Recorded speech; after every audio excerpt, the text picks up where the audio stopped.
ஹரி ஓம். அனைவருக்கும் வணக்கம். 8ஆம் வகுப்பு தமிழ் இயல் 4 இலக்கணம். தலைப்பு வேற்றுமை. வேற்றுமை அப்படின்னா என்ன அப்படின்றதையும் அதோட வகைகளையும் நம்ம பார்க்க போகிறோம். எடுத்துக்காட்டாக, பாவை அண்ணன் பார்த்து, அண்ணன் எனக்கு ஓர் உதவி செய்வாயா என்று கேட்டாள். இந்த அண்ணன் செய்ய முடிந்த உதவி என்றால் உறுதியாக செய்வேன் என்றான் அண்ணன். என் அண்ணன் உள்ளம் எனக்கு தெரியும். என் அண்ணன் என் மீது மிகுந்த அன்பு உண்டு என்றாள் பாவை. இதில் கூறப்பட்டுள்ள செய்தியை புரிந்து கொள்ள இயலாதவாறு ஒரு குழப்பம் உள்ளதல்லவா? இதே பகுதியை மீண்டும் கூறுகிறேன்.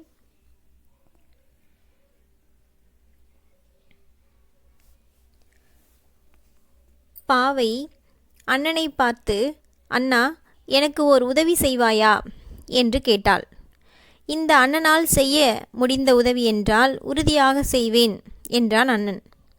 என் அண்ணனது உள்ளம் எனக்கு தெரியும். என் அண்ணனுக்கு என் மீது மிகுந்த அன்பு உண்டு என்றாள் பாவை. இப்போது நமக்கு எளிதாக பொருள் புரிகிறதல்லவா?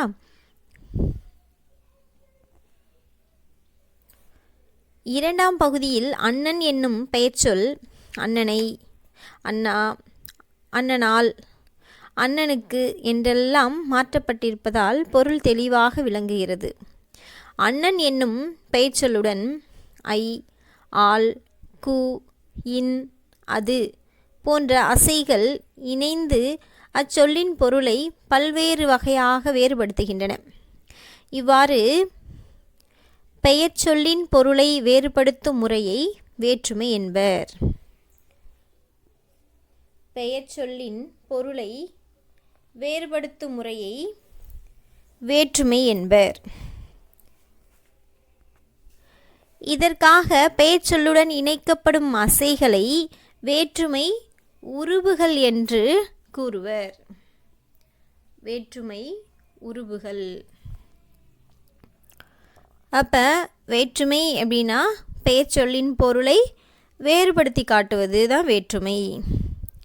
இப்போ அந்த வேறுபடுத்தி காட்டுவதற்கு நமக்கு அசை சொற்கள் தேவைப்படுகிறது. அந்த அசை சொற்களை தான் நம்ம வேற்றுமை உருபுகள் அப்படின்னு சொல்கிறோம்.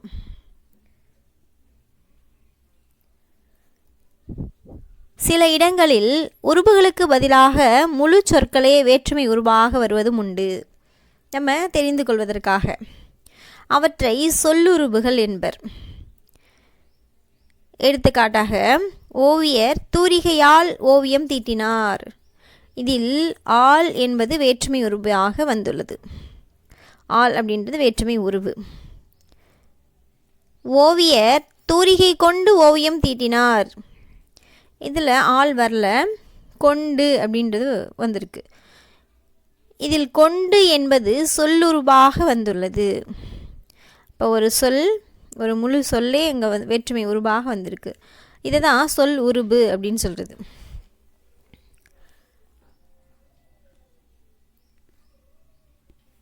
அடுத்தது வேற்றுமையின் வகைகள். வேற்றுமை 8 வகைப்படும். வேற்றுமை 8 வகைப்படும். முதல் வேற்றுமை, இரண்டாம் வேற்றுமை, மூன்றாம் வேற்றுமை, நான்காம் வேற்றுமை, ஐந்தாம் வேற்றுமை, ஆறாம் வேற்றுமை, ஏழாம் வேற்றுமை, எட்டாம் வேற்றுமை என வேற்றுமை 8 வகைப்படும். முதல் வேற்றுமைக்கும் எட்டாம் வேற்றுமைக்கும் உருபுகள் இல்லை. இப்போ இரண்டாம் வேற்றுமை உருபு ஐ அப்படின்னு சொல்கிறோம் இல்லையா, அது மாதிரியான ஒரு உருபு இல்லை. எதுக்கு அப்படின்னா முதல் வேற்றுமைக்கும் எட்டாம் வேற்றுமைக்கும். இரண்டாம் வேற்றுமை முதல் ஏழாம் வேற்றுமை முடிய உள்ள 6 வேற்றுமைகளுக்கும் உருபுகள் உண்டு. தெரிந்து கொள்வோம். வேற்றுமை உருபுகள் இடம்பெற்றுள்ள தொடர்களை வேற்றுமை தொடர்கள் என்பர். நம்ம இலக்கண குறிப்பில் சொல்வோம். வேற்றுமை உருபுகள் இடம்பெற்றுள்ள, வெளிப்படையாக அந்த உருபுகள் வந்தால் அதை நம்ம என்னன்னு சொல்வோம்னா வேற்றுமை தொடர் அப்படின்னு சொல்லுவோம். இதுவே அந்த வேற்றுமை உருபு அங்கே மறைஞ்சு வந்திருந்தால் அதை வேற்றுமை தொகை. வேற்றுமை உருபுகள் இடம்பெற வேண்டிய இடத்தில் அது இடம்பெறாமல் மறைந்து பொருள் தந்தால், மறைந்திருந்து அந்த பொருளை தரும், வெளிப்படையாது, அதை வேற்றுமை தொகை அப்படின்னு நம்ம சொல்லுவோம்.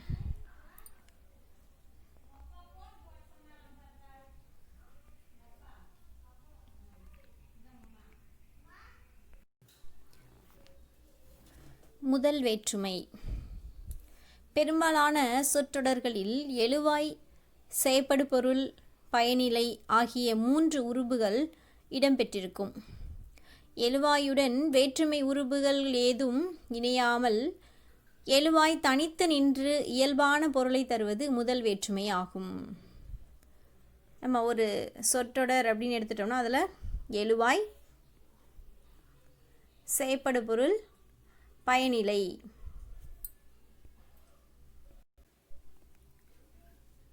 இப்போ எழுவாயுடன் வேற்றுமை உருபுகள் எதுவும் இணையாமல், எழுவாய் அப்படின்னா பெயரை குறிக்கும், அந்த பெயரோட எந்த வேற்றுமை உருபும் இணையாமல் தனித்து நின்று இயல்பாக பொருளை தருவது முதல் வேற்றுமை.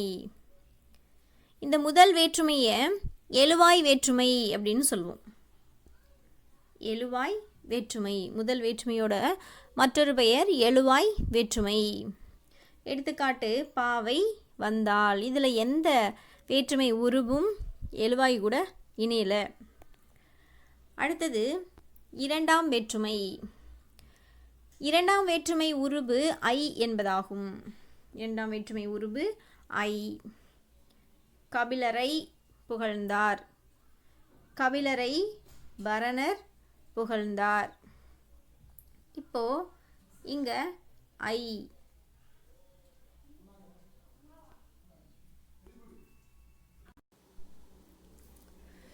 இவ்விரு தொடர்களையும் கவனியுங்கள். இரண்டாம் வேற்றுமை உருபு ஐ எந்த பெயருடன் இணைகிறதோ அப்பெயர் செயப்படு பொருளாக மாறிவிடுகிறது. இவ்வாறு ஒரு செயப்படு பொருளை, அதாவது பெயரை செயப்படு பொருளாக வேறுபடுத்தி காட்டுவதால் இரண்டாம் வேற்றுமையை செயப்படு பொருள் வேற்றுமை என்றும் கூறுவர். இரண்டாம் வேற்றுமையோட இன்னொரு பெயர் என்ன அப்படின்னா செயப்படு பொருள் வேற்றுமை.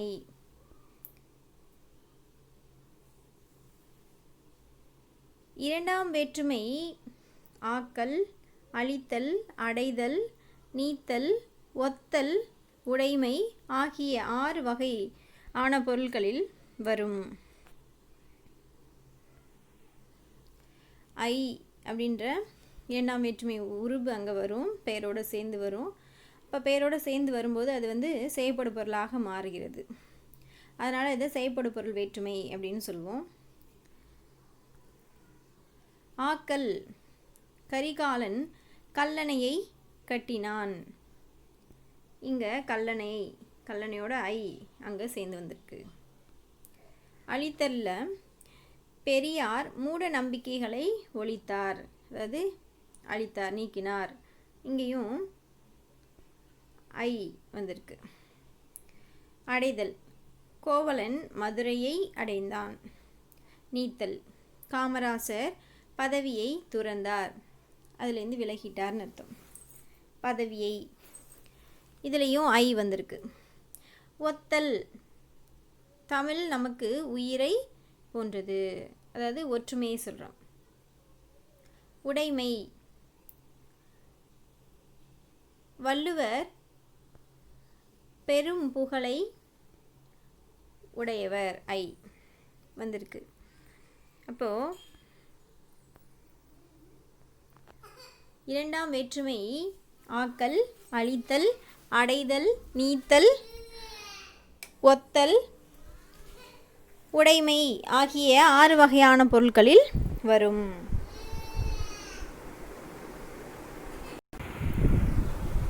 மூன்றாம் வேற்றுமை. ஆல், ஆன், ஒடு, ஓடு ஆகிய நான்கும் மூன்றாம் வேற்றுமைக்கு உரிய உருபுகள் ஆகும். இவற்றுள் ஆல், ஆன் ஆகியவை கருவி பொருள், கருத்தா பொருள் ஆகிய 2 வகையான பொருள்களில் வரும்.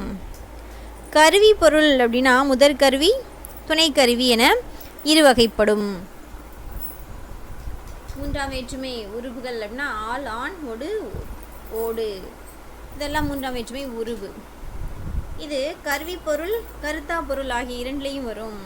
கருவி பொருள் அப்படின்னா முதற்கருவி, துணைக்கருவி. இப்போ கருவியே செய்யப்படும் பொருளாக மாறுவது முதற்கருவி. மரத்தால் சிலை செய்தான், மரத்தால் சிலை செய்தான், மரமே அப்படியே சிலையாக மாறுது. இது முதற்கருவி. ஒன்றை செய்வதற்கு துணையாக இருப்பதான் துணைக்கருவி. உளியால் சிலை செய்தான், உளியை வச்சு அந்த சிலையை செய்தார்கள். அப்போ உளி துணையாக இருக்குது அந்த சிலையை செய்கிறதுக்கு. அப்போ துணைக்கருவி இங்கே உளி.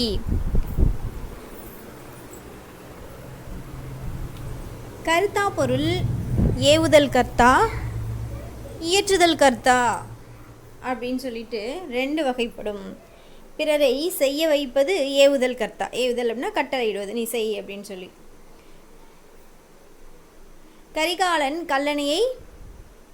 கரிகாலனால் கல்லணை கட்டப்பட்டது. தானே செய்வது இயற்றுதல் கர்த்தா. அப்போ கரிகாலனால் கல்லணை கட்டப்படுது, கரிகாலன் சொல்ல பிறர் அதை கட்டினாங்க. இயற்றுதல் கர்த்தா அப்படின்னா அதாவது தானே செய்கிறது. சேக்கிலாரால் பெரிய புராணம் இயற்றப்பட்ட, சேக்கிலாரே இயற்றினர். இப்போ ஆண் என்னும் உருபு பெரும்பாலும் செய்யுள் வழக்கில் இடம்பெறும். எடுத்துக்காட்டு புறந்தூய்மை நீரான் அமையும் ஆண்.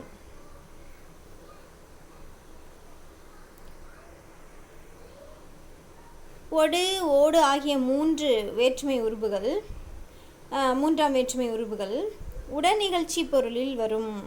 அதாவது தாயோடு குழந்தை சென்றது, ஒடு தாயோடு குழந்தை சென்றது, அமைச்சரோடு அலுவலர்கள் சென்றனர். இப்போ ஓடு.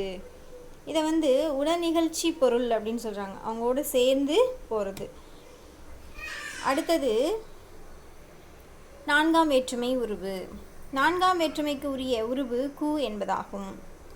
இது கொடை, பகை, நட்பு, தகுதி, அதுவாதல், பொருட்டு, முறை, எல்லை என பல பொருள்களில் வரும்.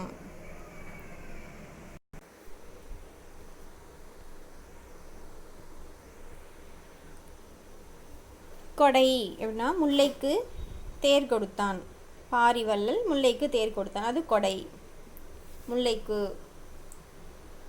இப்போ 4ஆம் வேற்றுமைக்கு உரிய உருபு கு, அது இங்கே முல்லைக்கு.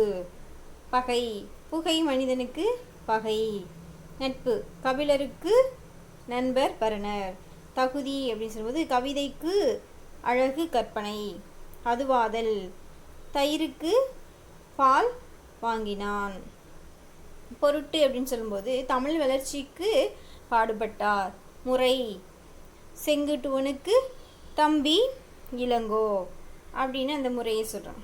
எல்லை அப்படின்னு சொல்லும்போது தமிழ்நாட்டுக்கு கிழக்கு வங்கக்கடல் அப்படின்னு எல்லையை சொல்கிறாங்க. இப்போ 4ஆம் வேற்றுமை உருபுடன் கூடுதலாக ஆக என்னும் அசை சேர்ந்து வருவதும் உண்டு. கூலிக்காக வேலை. இப்போ ஆக அப்படின்ற உருவும் 4ஆம் வேற்றுமை உருவில் சேர்ந்து வரும் அப்படின்னு சொல்லியிருக்காங்க. அடுத்தது 5ஆம் வேற்றுமை. இது இன், இல் ஆகியவை 5ஆம் வேற்றுமை உருவுகளாகும். இவை நீங்கள், ஒப்பு, எல்லை, ஏது போன்ற பொருள்களில் வரும். அதாவது நீங்கள் அப்படின்னா தலையின் இழிந்த தலையிலேருந்து நீங்கிச்சது. இன். ஒப்பு அப்படின்னா பாம்பின் நிறம் ஒரு குட்டி, அது பாம்போட நிறத்தோடு அந்த குட்டியும் ஒத்து இருக்குது அப்படின்றதுக்கு பாம்பின் நிறம் ஒரு குட்டி. எல்லை அப்படின்னு சொல்லும்போது தமிழ்நாட்டின் கிழக்கு வடங்கக்கடல். ஏது அப்படின்னு சொல்லும்போது சிலேடை பாடுவதில் வல்லவர் காலமேகம் இல் இங்கே. அப்போ இன் இல் ஆகியவை ஐந்தாம் வேற்றுமை உருபுகள். இது இந்தந்த பொருள்கள் எல்லாம் வரும் அப்படின்னு பார்க்கும். அடுத்தது ஆறாம் வேற்றுமை என்னென்ன அப்படின்னா அது, ஆது, அ ஆகியவை ஆறாம் வேற்றுமை உருபுகள் ஆகும். இதில் நம்ம பெரும்பாலும் அது அப்படின்றத நம்ம அதிகமாக பயன்படுத்துவோம். இவ்வேற்றுமை உரிமை பொருளில் வரும். உரிமை பொருளை கிழமை பொருள் என்றும் கூறுவர். அதாவது ராமனது வில், நண்பனது கை, ஆது அது ஆகிய உருபுகளை இக்காலத்தில் பயன்படுத்துவது இல்லை அப்படின்னு சொல்லிட்டு. ஏழாம் வேற்றுமை அப்படின்னா என்ன? ஏழாம் வேற்றுமைக்கு உரிய உருபு கண். இது மேல், கீழ், கால், இல், இடம் போன்ற உருபுகளும் இதில் வரும். இடம், காலம் ஆகியவற்றை குறிக்கும் சொற்களில் ஏழாம் வேற்றுமை உருபு இடம்பெறும் அப்படின்னு சொல்லியிருக்காங்க. எங்கள் ஊரின் கண் மழை பெய்தது. இரவின் கண் மழை பெய்தது. இரவின் கண் மழை பெய்ததுன்னா இரவு நேரத்தில் மழை பெய்தது. ஊரின் கண் மழை பெய்ததுன்னா எங்கள் ஊரில் மழை பெய்தது அப்படின்னு அர்த்தம். அப்போ கண் அப்படின்றது ஏழாம் வேற்றுமை உருபு. இதில் இல் என்னும் உருபு ஐந்தாம் வேற்றுமையிலும் ஏழாம் வேற்றுமையிலும் உண்டு. இல் அப்படின்றது ஐந்தாம் வேற்றுமையிலையும் வரும், ஏழாம் வேற்றுமையிலையும் வரும் அப்படின்னு சொல்லியிருக்காங்க. நீங்கள் பொருளில் வந்தால் ஐந்தாம் வேற்றுமை என்றும், இடப்பொருளில் வந்தால் ஏழாம் வேற்றுமை அப்படின்னு சொல்லியிருக்காங்க. அடுத்தது எட்டாம் வேற்றுமை. இந்த எட்டாம் வேற்றுமைக்கு உருபு கிடையாது. இது விழிப்பொருளில் வரும். விழித்தல்னா அழைத்தல். படற்கை பெயரை முன்னிலை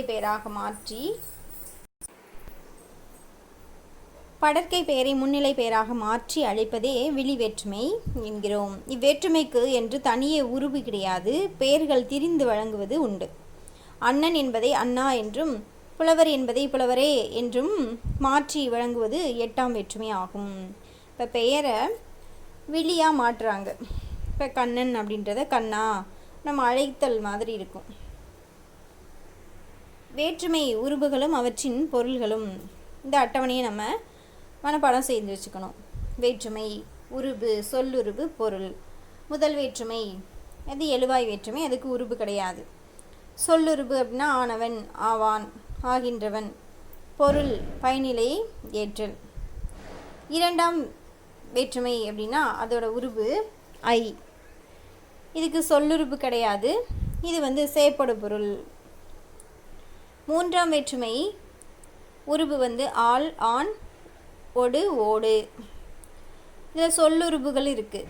கொண்டு, வைத்து, உடன், கூட இதெல்லாம் சொல்லுருபாக வரும். கருவி, கர்த்தா, உடன் நிகழ்ச்சி பொருளையும் வரும். நான்காம் வேற்றுமைக்கு உருபு கு. இதோட சொல்லுருபு ஆக, பொருட்டு, நிமித்தம். இது என்ன பொருள்களில் வரும் அப்படின்னா கொடை, பகை, நட்பு, தகுதி, அதுவாதல், பொருட்டு, முறை, எல்லை. ஐந்தாம் வேற்றுமை அதோட உருபு இல், இன். இதோட சொல்லுருபுகள் அப்படின்னு எடுத்துட்டோன்னா இதிலிருந்து, நின்று, காட்டிலும், பார்க்கிலும். இது என்ன பொருளில் வரும் அப்படின்னா நீங்கள், ஒப்பு, எல்லை, ஏது இந்த பொருட்களில் வரும். ஆறாம் வேற்றுமை உருபு என்ன அப்படின்னா அது, ஆது, அ.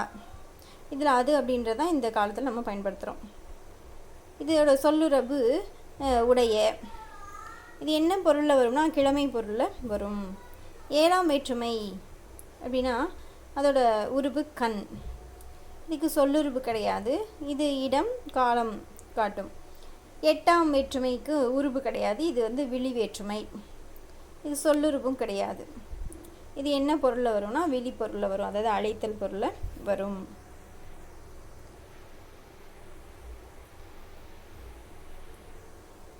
அடுத்தது நம்ம இப்போது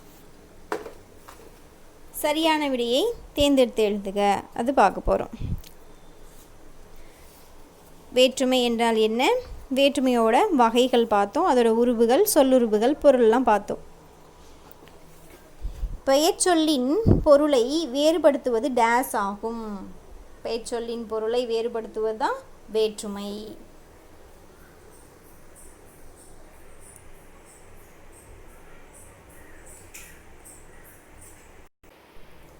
இரண்டாவது, எட்டாம் வேற்றுமை டேஸ் வேற்றுமை என்று அழைக்கப்படுகிறது. எட்டாம் வேற்றுமை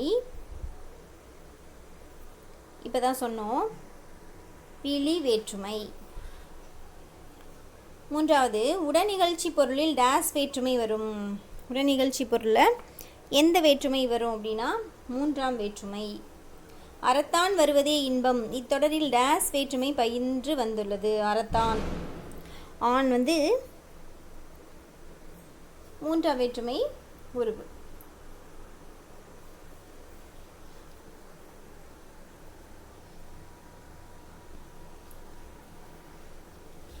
ஐந்தாவது, மலர் பானையை வணைந்தாள் இத்தொடர் டேஸ் பொருளை குறிக்கிறது.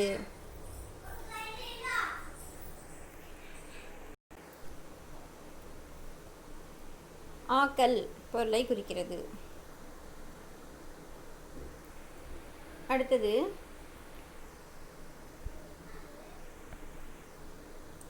பொறுத்துக.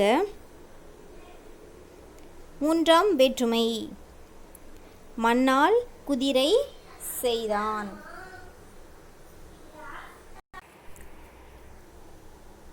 மூன்றாம் வேற்றுமை மண்ணால் குதிரை செய்தான். நான்காம் வேற்றுமை ராமனுக்கு தம்பி இலக்குவன். ஐந்தாம் வேற்றுமை ஏவுதல் கலையில் சிறந்தவன் கலைவன்.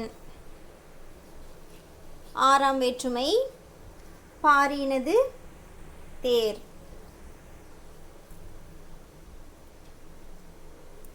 இப்போ இரண்டாம் வேற்றுமையிலேருந்து ஏழாம் வேற்றுமை வரைக்கும் உருபு இருக்குது. ஐ, ஆல், கு, இன், அது, கண்.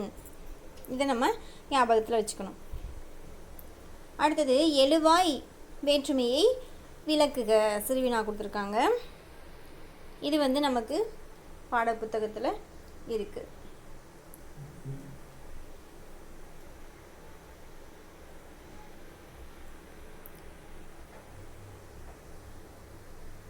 முதல் வேற்றுமையை தான் நம்ம எழுவாய் வேற்றுமை அப்படின்னு சொல்லுவோம்.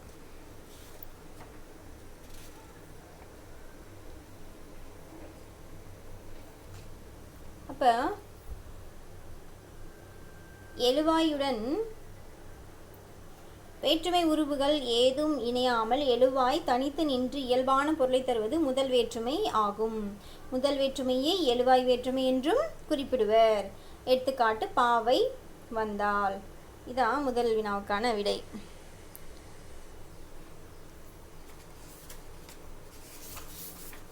இரண்டாவது வினா, நான்காம் வேற்றுமை உணர்த்தும் பொருள்கள் யாவை?